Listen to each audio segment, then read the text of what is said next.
Rocco Million with Real Progressives. Tonight I'm going to talk about the gun violence epidemic and the drug epidemic, addiction epidemic. They both go hand in hand. And this is something that I feel very passionate about. It's something that hits home, and it affects me personally in many, many ways.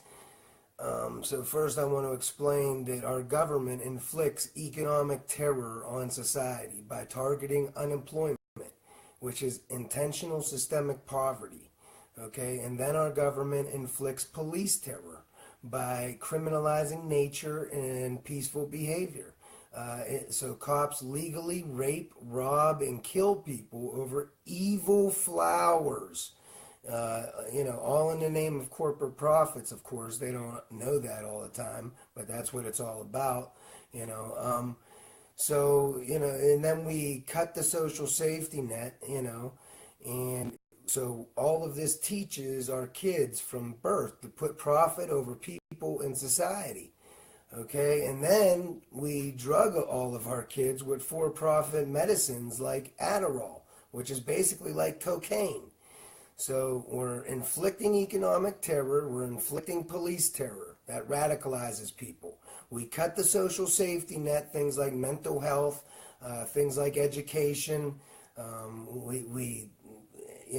Like I said, and then we're teaching our kids from birth. We all are to put profit over people in society. Every time they see a homeless person and around the corner they see an empty, foreclosed house, that's exactly what they're being taught. And, we have 3 million homeless people and about 5 million empty houses. So really, why do we have homelessness? We're teaching our kids to put profit over people. Every time they see people dying of preventable, treatable illness, but for lack of cash, they're being taught to put profit over people in society.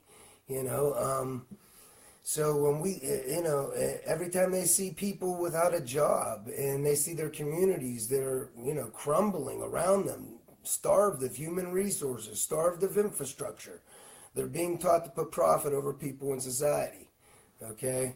And so basically what this comes down to is we're radicalizing our society. We're making our society hopeless and helpless and miserable.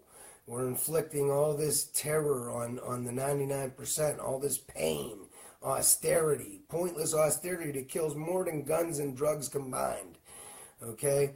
Yet we don't see no marches against pointless austerity. And so that's my point, we can destroy every single gun in existence, but that ain't going to stop any of those systemic factors from radicalizing people to begin with. So, that would actually be a disservice. We need to parlay all this people power right now, all the people that are interested in the political narrative and they want to get involved in politics because of the gun violence. That's great. We need their voice. But we need to tell them if we really want to stop the bloodshed, we can't use just feel-good policy prescriptions. Okay, we have to go to the root problems and the root solutions. So we have to stop inflicting economic terror. We have to stop inflicting police terror. All right, we have to stop cutting the social safety net. We need to start investing in our society. Instead of investing in jails and an education to prison pipeline, we need to invest in early childhood intervention, education, after school programs. We need to invest in the arts. This is a lot cheaper and it's a lot better for society. All right, and so, by itself, a gun ban, assault weapon ban, it would actually hurt the cause because then people would think they actually did something and they would go home and forget about everything, think everything's good. But in reality, radicalized people will simply use a different tool to kill. Okay, and it's just as easy to go get fertilizers in a car and make a huge bomb. Would this be any better if we were talking about school bombings? I don't think so. So why focus on the tools that people go nuts with? Focus on why so many people are going nuts to begin with. Maybe it has something to do with, when you treat people like enemy combatants, you can't be surprised when they respond like insurgents. You know, when you kick a dog every day and feed it gunpowder every day, it's going to be crazy. And it ain't the dog's fault. It's the systemic factors that dog was forced to live under. It's the same thing for society. So I would support an assault weapon ban, but only if it was tied to a federally guaranteed living wage job program.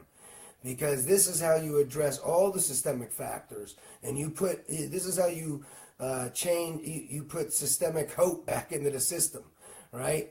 Instead of our government keeping a buffer stock of unemployment for the capitalist class to wage war on labor with, our government keeps a buffer stock of full employment to empower labor against the predatory nature of capitalism.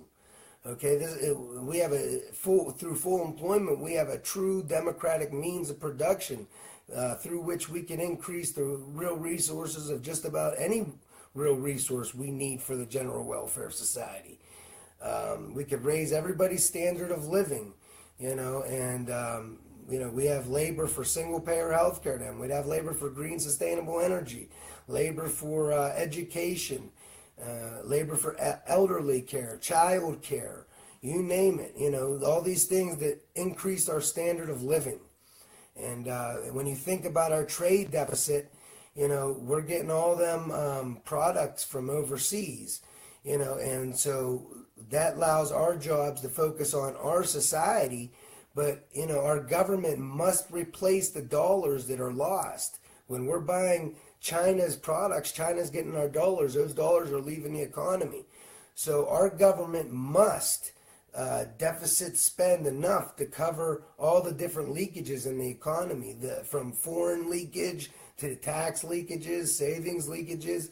And that's how they make sure, and then they got to distribute that spending to balance the economy by spending at the bottom with a federally guaranteed living wage job for every person who wants one. And then people aren't dependent on credit, they're not vulnerable to predatory lending, and the economy would be balanced. We could balance the economy and society in a sustainable way. And then, crime will go way down. We got to focus our spending on our productive capability. And our most precious resource is labor and people. So we have to invest in our people. And then, we need smart people to make the real resources. The money part of the equation doesn't matter. That's always infinite. All that matters is we have the real resources available to buy with that money. So we have to make sure that our kids are smart enough to make the real resources of tomorrow.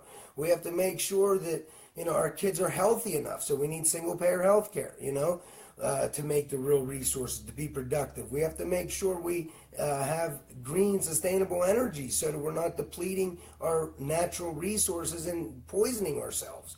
These are all, this is what the government's job is. Not to make profits for 1% of the people at society's expense. That's fascism. We have to demand our government do its job and satisfy its constitutional mandate to the general welfare. And people won't do that until they wake up from this, mainstream narratives, the right-wing neoliberal mainstream narratives that were designed to keep us divided.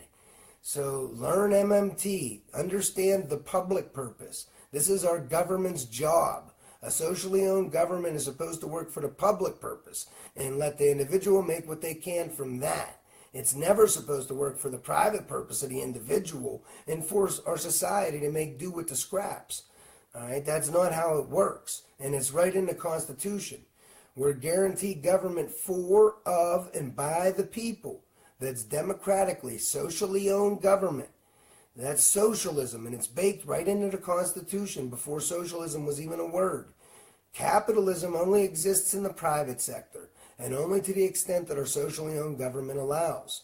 Our government owns the private sector completely with its ability to impose tax and be the monopoly issuer of the only tax credit.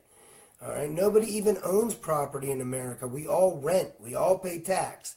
Just like just like communist China. All right, even the dollars in your pocket belong to the government, and they're subject to recall at any time. The only free market is the black market.